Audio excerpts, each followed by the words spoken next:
Take me home, country roads, back to West Virginia.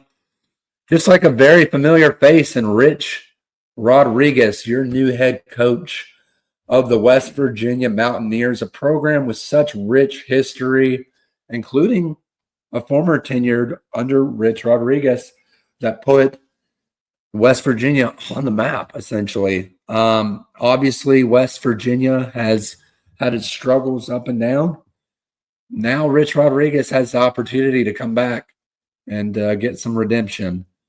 Let's start off with why this is a fascinating move, Brad. Now, we're a little bit behind schedule with this hire. Obviously, Rich Rodriguez coming in late last year. I believe it was in December. I believe so. The father of the spread offense gets another shot. And as I mentioned prior to this, Rich Rodriguez's success at West Virginia did not go unnoticed. And in fact, when he left to take the Michigan job, they were really upset. I mean, it was a very surprise move on Rich Rodriguez's part. And I know we talked about this in the past. Maybe it was an opportunity to say, hey, let me go coach for the big boys. And boy, did it backfire. Brad, I'll turn it over to you. Your initial thoughts on this fascinating move and kind of give us a little bit of background on Rich and what he's bringing back to West Virginia with him. Absolutely. I have, Nate, this is so intriguing.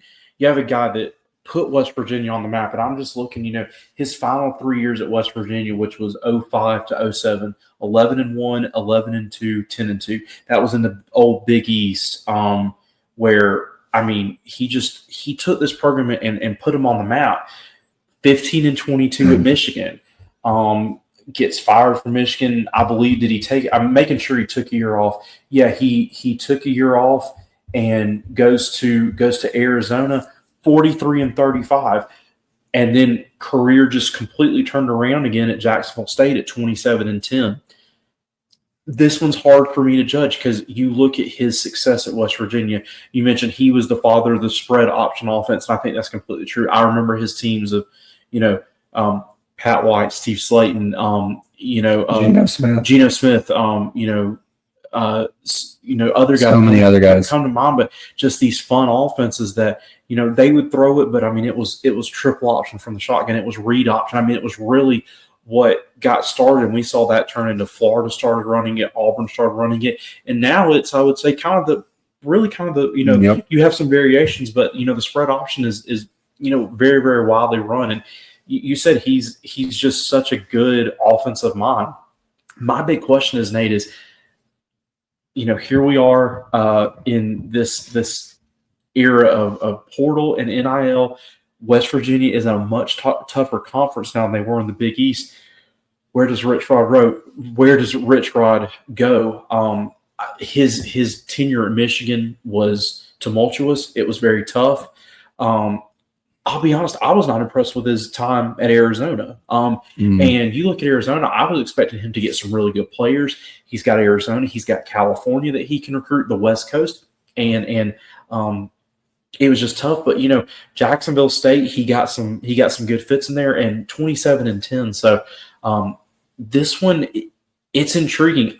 Nate, I truly don't have a good feel.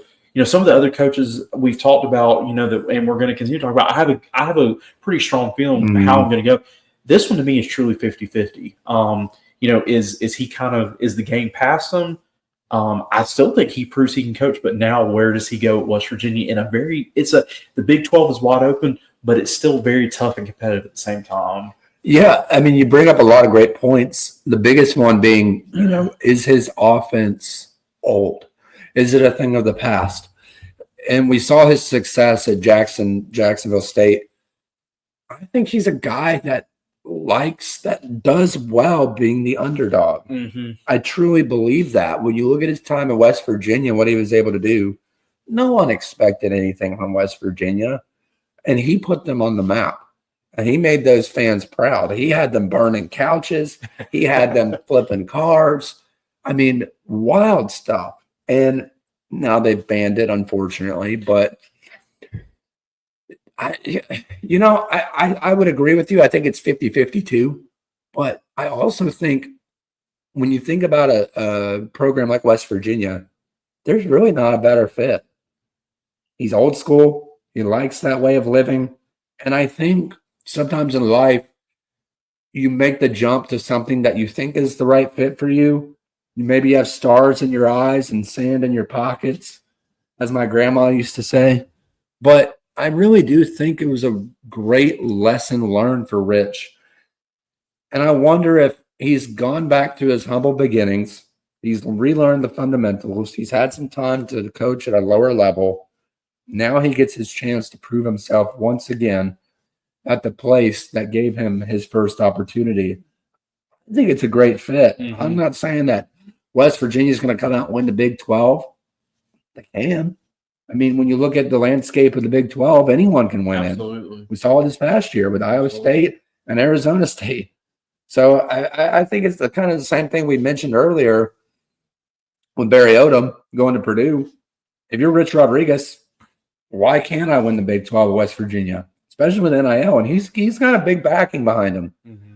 Tell you one thing, there's one thing that goes unnoticed, and that's the ability for NIL to hit the state of West Virginia, the program of West Virginia, Pat McAfee being a big supporter behind it. So, look, when you throw money into the equation, I think West Virginia can keep up with the big boys. Mm-hmm. They can keep up with the Joneses. Mm-hmm.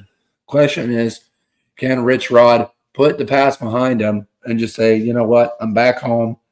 Let me get back into my comfort zone. And I usually wouldn't say that. Usually you don't want to be in your comfort zone. But I think in this case, Rich Rodriguez needs to be in his comfort zone if he's going to have a possibility at success for the Mountaineers. Absolutely. And I agree with you. You know, one of the things that intrigues me about this is you mentioned the Big 12. It's wide open. I mean, who expected Arizona State to be in the Big 12 championship game and represent the Big 12 in the playoff? Rich Rodriguez being an offensive mind, this is a perfect fit for him. The Big 12, we think about the Big 12, we think about games being, 60 to 58. Yeah. And I'm not saying the Big 12 doesn't play defense, but gotten better. It's gotten better historically. I mean, you look at the 16 teams in the Big 12 right now, I would say maybe other than Utah, they're all offensive driven programs. And so I'm with you. I do think, Nate, I think he's going to have to utilize the transfer portal in a big way. I think we saw that, by his recruiting class, but just thinking about that, West Virginia is not a state that produces a ton of high school talent. He's got to utilize, Virginia and Maryland. Definitely think he's got to utilize some Midwest. But look, if I'm a quick dual threat quarterback, and I'm not getting a ton of, the Ohio States, Texas, Alabama, Georgia. If I'm not that going after me, but I know I can play at the next level, I'm calling this guy. Yeah. I mean, I'm putting my tape out to this guy. If you're a quarterback that runs a 4.4 that you thrive in RPO and read option, I'm looking at West Virginia as my option. I mean, truly. Yeah, and I think when you boil down to it, when it gets to the fine details of this program, it's rich history, it's comfort, it's home. Anyone that goes to West Virginia, and I've never been there myself, and it's definitely a bucket list stadium for me. Mm-hmm. I've never heard one bad thing about West Virginia. I've always heard that it's just gorgeous up there. And I think Rich Rodriguez is going to be able to turn this program around. I think you could see West Virginia in the hunt in the next couple of years winning the Big 12. I really do. So let us know down in the comments if you're a West Virginia Mountaineers fan, what you think about this hire. Is Rich your guy? Are you excited for him to be back? Or are you already ready for him to storm back to a program like Michigan? Be sure to leave a like, subscribe, and comment down below. And we'll see you next week. It's time to break the huddle.